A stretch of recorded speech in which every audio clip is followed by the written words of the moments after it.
How to earn Grab rewards points and redeem them.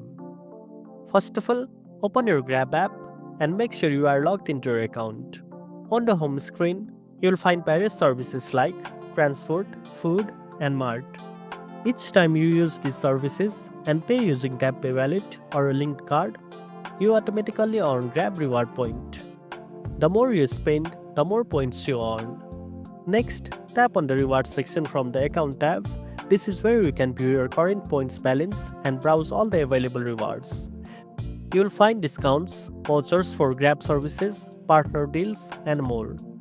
After that, to redeem a reward, simply tap on the one you want, then hit redeem. Confirm your selection, and it will be added to your My Rewards section. When you are ready to use it, go to My Rewards, select the reward, and tap Use Now.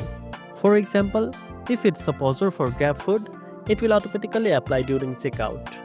Keep in mind that some rewards have minimum spending requirements or expiry dates, so always check the details before redeeming. And that's it. Now you know how to earn Grab rewards point and redeem them. If you found this video helpful, don't forget to like, share, and subscribe for more tech tips.